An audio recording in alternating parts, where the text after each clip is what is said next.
Hello बच्चों, welcome back to CK CBSE maths academy में आप सभी बच्चों का स्वागत है। तो आज मैं आपके तैयारी को और पुशअप करने के लिए और बूस्ट करने के लिए मैं एक नया वीडियो के साथ आया हूं। तो आप देख सकते हैं आपकी क्लास का 12th जो मैथ्स जिस बच्चे का स्टैंडर्ड होगा वही बच्चे के लिए मैं लेके आप पे आया हूँ, ठीक है ना। चलिए, तो इस वीडियोज में आपको क्या क्या बात करने वाला हूँ, वही बात फिर से वही बात है सीबीएसई बोर्ड के लिए जो मॉडल सेट सीबीएसई के द्वारा जो जारी हुआ है सेट 1। तो जो सेक्शन ए में जो क्वेश्चंस आपके बच गए थे 2 लेक्चर में मैंने करवा दिया था आपका 15 तक। आज मैं आपको कराने वाला हूं 20 नंबर तक। मुबारक हो, 16 से लेकर 20 तक आज मैं इस सेशन में कंप्लीट करने वाला हूं, ठीक है बच्चों। बाकी बात ये लेक्चर नंबर 3 होगा। फर्स्ट में मैंने 1 से लेकर 8 तक किया था और फिर 9 से लेकर 15 तक, और मैंने 16 से लेकर 20 तक आज इसको कंप्लीट कराएंगे। एंड देन फिर आपको नेक्स्ट वीडियो में सेक्शन बी लेकर आऊंगा, ठीक है बच्चों।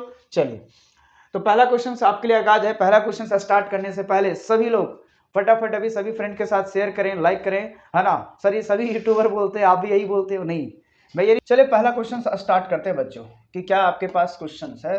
देखना है सारे क्वेश्चंस बेहद आसान क्वेश्चंस हैं, अच्छे क्वेश्चंस हैं। ये 2 नंबर में भी जा सकता है क्वेश्चंस, है ना। इसमें अगर 2 नंबर भी दिया जाए तो कोई दिक्कत नहीं है, ये क्वेश्चंस उस लायक है। बट आपको अभी सिर्फ ये ऑब्जेक्टिव में पूछा है, 2 मार्क्स में भी ये काम हो सकता है, तो इस बात को ध्यान में रखना है, ठीक है ना। चलिए, फिलहाल अभी 16 नंबर क्वेश्चंस है, सारे क्वेश्चंस 1 मार्क्स का चल रहा है आपका, ठीक है ना। सेक्शन ए का क्वेश्चंस है। अब यहां से देखिए इस क्वेश्चंस को क्या अप्रोच होगा बनाने के लिए, उस बात को समझना है। पहली बात, यहाँ पे देखिए 2 चीजें, मॉड वेक्टर ए का मैग्नीट्यूड गिवन है, वेक्टर बी का मैग्नीट्यूड गिवन है, यानी ए का magnitude is equal to 3, B का magnitude is equal to 4 and A cross B का मैग्नीट्यूड इज इक्वल टू 6। तो हमें फाइंड करना है A vector dot B vector is equal to what. अब आप समझिएगा, 2 बातें सिखा रहा हूं। आपने पढ़ा होगा क्रॉस प्रोडक्ट, बोलो हाँ या ना। यस यस पढ़े, वहां लगाओ yes yes yes yes. Cross product में एक बात सिखाया जाता है कि magnitude of a cross magnitude of b बराबर होता है magnitude of A into magnitude of b, ठीक है बच्चों। Magnitude of a vector into magnitude of b vector into sine theta, ये फार्मूला होता है। हाँ बिल्कुल। और यही बात दूसरा चीज सीखो कि अगर यही डॉट प्रोडक्ट होता बच्चों, है ना, जिसको स्केलर प्रोडक्ट भी बोलते हैं, तो डॉट प्रोडक्ट में क्या सीखा होगा आपने। तो डॉट प्रोडक्ट में ये बातें होता है कि A vector dot B vector is equal to magnitude of A into magnitude of B into cos theta, ये फार्मूला होता है। अब पूरी कहानी में हमें ए डॉट बी चाहिए। अब ए डॉट बी के लिए ए मैग्नीट्यूड बी है, बट यहाँ पे एंगल हमें नहीं पता है। जिस दिन अगर एंगल पता चल जाए थीटा का वैल्यू, यहाँ हो जाता सब्स्टिट्यूट, तो कहानी समाप्त। तो अगर एंगल दिया होता तब तो मैं ए डॉट बी इजिली निकाल सकता था, बट ए डॉट बी नहीं दिया था, तो आपको ए क्रॉस बी दिया है। तो जो ए क्रॉस बी दिया है दैट मीन्स क्रॉस प्रोडक्ट से एंगल निकाल लेंगे। तो ये भी एंगल निकालने का तरीका है और ये भी एंगल निकालने का तरीका है। चलो, अब मैंने दोनों बातें आपके सामने रखा है और इस बात को एनालिसिस करते हुए समझना है कि क्या चाहिए। चलिए, ए डॉट बी कितना है, सॉरी ए क्रॉस बी का मैग्नीट्यूड कितना गिवन बच्चों, 6। मैग्नीट्यूड ऑफ ए का वैल्यू 3, बी का वैल्यू आपका 4 इंटू क्या हो गया साइन थीटा। अब ये बात करें तो 6 अपॉन हो जाएगा, इधर आएगा ये मल्टीप्लाई में, इधर आएगा तो डिवाइड, तो 12 आ जाएगा बच्चों। यहाँ पे हो जाएगा साइन थीटा, कट जाएगा 2 बार में, सो दैट मीन्स 1/2 बराबर साइन थीटा। इसका मतलब ये हुआ कि यहाँ पे साइन इनवर्स आ जाएगा, तो साइन इनवर्स 1/2 बराबर थीटा, और साइन इनवर्स मतलब साइन कौन सा डिग्री का मान 1/2 होता है, so this is the 30 degree. So theta will भी कितना होगा आपका बच्चों, 30 डिग्री हो गया। अब आते हैं ए डॉट बी की कहानी जो निकालना था। अब बताइए मैग्नीट्यूड ऑफ ए कितना 3, मैग्नीट्यूड बी कितना 4, और यहाँ पे हो जाएगा कॉस थीटा का वैल्यू मैंने 30 डिग्री निकाल के रखा, यहाँ 30 बैठाइए, 3 यानी आप बात करें तो 4 12 इंटू साइन कॉस 30 का मान होता है √3/2, 2 से कट जाएगा 6, दैट मीन्स आ गया 6√3। तो यही बच्चों आपका क्या हो गया, आंसर हो गया। क्या बात समझ में आ गया? कितना आसान क्वेश्चन है ना। तो ये 2 नंबर आपका 1 नंबर का क्वेश्चन है, लेकिन ये 2 नंबर में भी जाएंगे, इसमें नो डाउट। अपने को ये सीखना है कि अगर एंगल निकालना था तो भी ये फार्मूला लगाता, तो इस तरह से रिलेशन लगा के आपको अगर दे रहे हैं तो आपको सारी बातें क्लियर होनी चाहिए, ठीक है ना बच्चों। चलिए नेक्स्ट क्वेश्चन आते हैं। अगला क्वेश्चन है डिफरेंशिएशन का। बहुत अच्छा क्वेश्चन है, ये भी 2 नंबर में जाता है अक्सर क्वेश्चंस, बट अगर ऑब्जेक्टिव में है तो देखिए क्या करेंगे। यहाँ देखो लिखा हुआ है √x plus √y is equal to √a, ये आपका क्वेश्चन है। इस क्वेश्चन को अपने से dy/dx निकालना है। तो यहाँ पे आप बताइए, अगर मैं इसको डिफ्रेंशिएट करूँ बच्चों, डिफ्रेंशिएट dy/dx तो हो जाएगा √x प्लस √y इधर भी हो जाएगा root under a with respect to x. अब यहाँ पे दोनों में अलग अलग करेंगे तो रूट अंडर एक्स का डिफ्रेंसिएशन हो जाएगा, यहाँ करेंगे तो रूट अंडर वाई में हो जाएगा, और इधर रूट अंडर ए कांस्टेंट है आपके लिए, तो कांस्टेंट का डिफ्रेंसिएशन क्या हो गया, 0 हो गया। अच्छा सर, इसका मतलब ये हुआ कि रूट एक्स का इंटीग्रेशन डिफ्रेंसिएशन क्या हो गया, 1/2 रूट अंडर एक्स, और रूट अंडर अगर y का करेंगे तो 2 रूट अंडर y, और फिर y का करेंगे तो dy by d x. This is the same rule यहाँ पे अप्लाई होगा। पहले मैंने y का किया, उसके बाद y को x के रिस्पेक्ट में करना था। इधर हमारे पास क्या आ गया, 0 आ गया। अब यहाँ देखो मैं क्या करता हूँ, यहाँ ध्यान से सुनना, अपने को तो चाहिए dy बाई डी एक्स चाहिए, तो यहाँ dy बाई डी एक्स का पोर्शन रखता हूँ 2 root under y dy by d x, ठीक है। अब ये बताओ, ये इधर प्लस में इधर आएगा तो बच्चों माइनस में हो जाएगा, 1/2 रूट अंडर एक्स हो जाएगा। क्या 2 से 2 कैंसिल हो जाएगा, दैट मीन्स ये हुआ dy बाई डी एक्स कितना आएगा बच्चों, तो ये बताओ डिवाइड में इधर आएगा तो मल्टीप्लाई में minus root under y root under x, यही आपका क्या होगा, आंसर होगा। सो आप देख लीजिए कौन सा ऑप्शन आपके मैच कर रहे हैं, यानी minus y root under x root under y, this is the d option आपके क्या है, करेक्ट है। तो बेसिक क्वेश्चन था डिफरेंशिएशन का, है ना, सभी को डिफरेंशिएट करना था एंड देन फिर वहां से dy बाई डी एक्स आपको अरेंज कर देना है। सो आपका ये फाइनल आंसर हो जाएगा। क्या वीडियो आपको अच्छे लग रहे हैं? तो देखिए कुछ कुछ क्वेश्चन जो होते हैं, एक बच्चा ने कमेंट किया था सर क्या इतना बड़ा बड़ा क्वेश्चन ऑब्जेक्टिव में होते हैं। मैं पहले बताया था कि सर ये सीबीएसई है आपके लिए, सीबीएसई बोर्ड ना मॉडल सेट दिया, मैंने कुछ नहीं दिया है आपको। सीबीएसई मोड जो दे रहा है उसी के अकॉर्डिंग मैंने 1-2 सेट लाने का प्रयास कर रहा हूँ, ताकि आपके सामने सारी बातें आ सके कि क्या लेबिलिटी है। हाँ, कुछ कुछ क्वेश्चन मेरे को भी लगता है कि इतना बड़ा क्वेश्चन नहीं पूछेगा, है ना, तो ध्यान में लगे रहिए वीडियो पे। मैं कुछ कुछ वीडियो चैप्टर वाइज से भी लेके आने वाला हूँ जो मोस्ट इंपॉर्टेंट क्वेश्चन होंगे, ठीक है ना सर। जल्दी लेके आइए उस वीडियो को, बिल्कुल। आप थोड़ा अगर प्यार बनाए रखेंगे, लाइक शेयर करेंगे तो जरूर लेके आएंगे। चलिए नेक्स्ट क्वेश्चन क्या आता है। यहाँ पे देखो, ये थोड़ा सा आपका जो चैप्टर है ना, डायरेक्शन रेशियो लाइन निकालने के लिए आप 3D पढ़ते हैं, वहां पे बात करना है। देखो मतलब क्या है, ध्यान से सुनना। अगर 2 लाइन है आपके पास और दोनों का dr दिया है, dr का मतलब होता है डायरेक्शन रेशियो। क्या होता है बच्चों, डायरेक्शन रेशियो, ठीक है ना, dr फॉर डियर, है ना। सो डायरेक्शन रेशियो हो गया। एक dr यहाँ पे है और एक dr ये है। एक dr का वैल्यू दिया हुआ है a, b, c, और दूसरे dr का वैल्यू दिया है a, b minus c, c minus a minus b। ये सारे इसके dr दिए हुए हैं। अब कह रहा है कि 2 dr के बीच में क्या एंगल पॉसिबल है। 4 ऑप्शन है।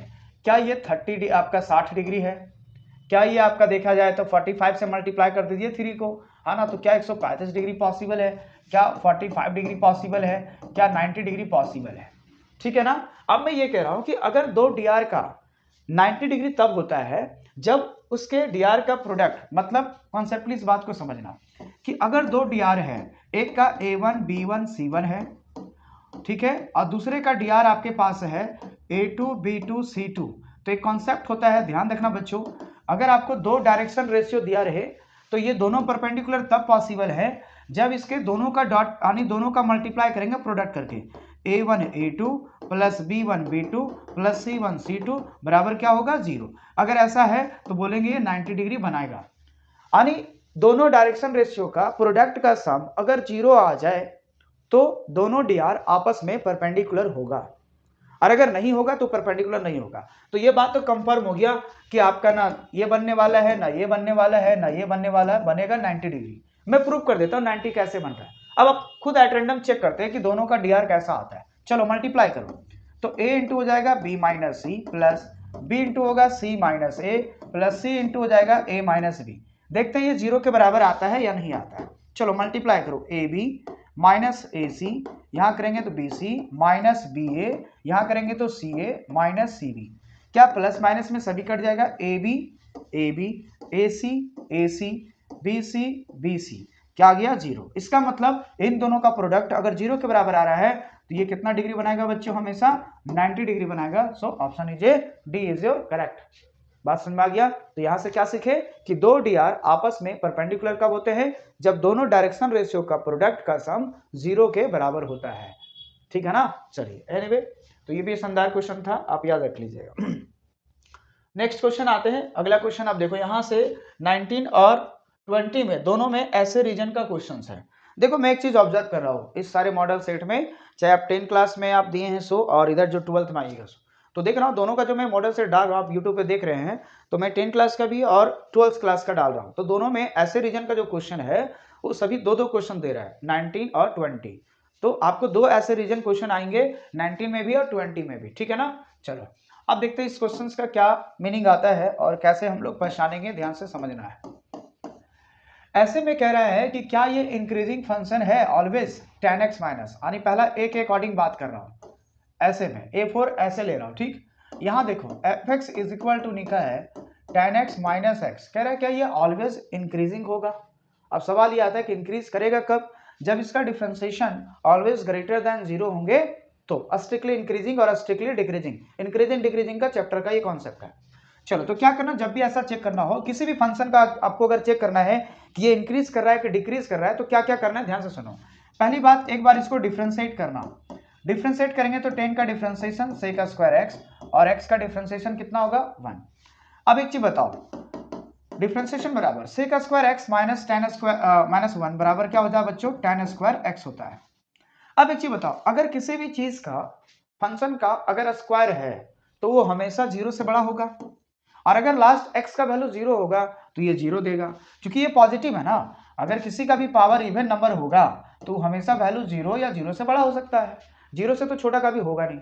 इसका मतलब ये हुआ कि इस फंक्शन का डेरिवेटिव किससे, डिफरेंशिएशन 0 से क्या हो गया, बड़ा हो गया, और जो फंक्शन 0 से बड़ा होगा वो फंक्शन हमेशा इंक्रीज करेगा। इसका मतलब ये हुआ yes it is a increase, it is increase, तो ये क्या कर गया, इंक्रीज किया। इसका मतलब ये क्या हो गया, ट्रू हो गया।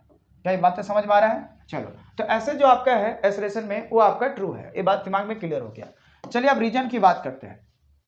कहता है कोई भी फंक्शन इज इंक्रीज तब करता है जब dy बाई डी एक्स, बात वही है, देखो यही बात यहाँ बताया है कि अगर कोई y बराबर फंक्शन होगा तो ये इंक्रीज करने के लिए इसका डिफरेंशिएशन जो होगा वो हमेशा 0 से क्या होना चाहिए, बड़ा होना चाहिए, तभी ये इंक्रीज कर सकता है। इसका मतलब ये भी स्टेटमेंट क्या है, ट्रू ही है। अब बताओ क्या इसी कॉन्सेप्ट का इस्तेमाल करके ये बात मैंने बोला था। अच्छा सर, इसका मतलब आर इसको करेक्ट एक्सप्लेनेशन कर रहा है ए का, तो हम कह सकते हैं कि both A and R true and R is a correct explanation of A, तो आपका क्या हो जाएगा, ए ऑप्शन करेक्ट, क्योंकि इसी का कॉन्सेप्ट इस्तेमाल करके मैं इस बात को ट्रू किया था। इसका मतलब R is a correct explanation of A. Clear यहां तक। तो बेहद इस तरह से आपको छोटे छोटे क्वेश्चंस जो कभी कॉन्सेप्टली बेस आपको पूछे जा सकते हैं। चलिए नेक्स्ट क्वेश्चन आते हैं। आपको वीडियो पसंद आ रहा है प्लीज जरूर शेयर करें, लाइक करें, और अभी तक सब्सक्राइब नहीं किया तो प्लीज जरूर बेल आइकन का ऑन दबा लें, ताकि यही एक चैनल है जो आपको उस मंजिल तक पहुंचाने के लिए मैं एक रास्ता लेके आया हूं, और आपके साथ चलना है, और आप भी चलिए, मेरा मेहनत आपका सक्सेस होगा, ठीक है ना। चलिए सर, इतना मोटिवेट करने की जरूरत नहीं है, मैं हो जाऊंगा। चलिए अब आते हैं लास्ट क्वेश्चन पे, देख लो लास्ट क्वेश्चन है 20 नंबर, बस इतना ही है इस वीडियो में। ए में बात करते हैं, एक्सप्रेशन में क्या है, एक रिलेशन दिया है बच्चों आर, उस रिलेशन में बोल रहा है 1 3 4 2 2 4 है ना, 2 3 और फिर कितना है आपका, यहां से थोड़ा सा मैं और इसको नीचे कर लेता हूं तो बातें क्लियर हो जाएगा।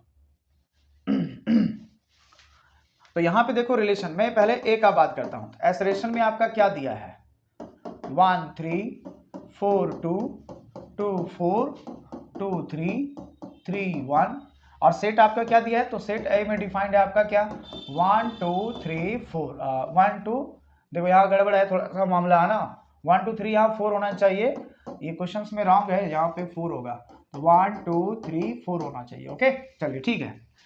अब कह रहा है कि पहला चीज है क्या ये सिमेट्रिक रिलेशन है या नहीं है, तो बताओ सिमेट्रिक होने के लिए क्या रूल कहता है भैया, जरूर पढ़े होंगे सिमेट्रिक, पहला ही लेक्चर जो मैंने इसमें डाला था उस रिलेशन से ही था पहला क्वेश्चन भी, तो वहां पे तीनों बताए थे कि सिमेट्रिक, ट्रांजिटिव और रिफ्लेक्सिव।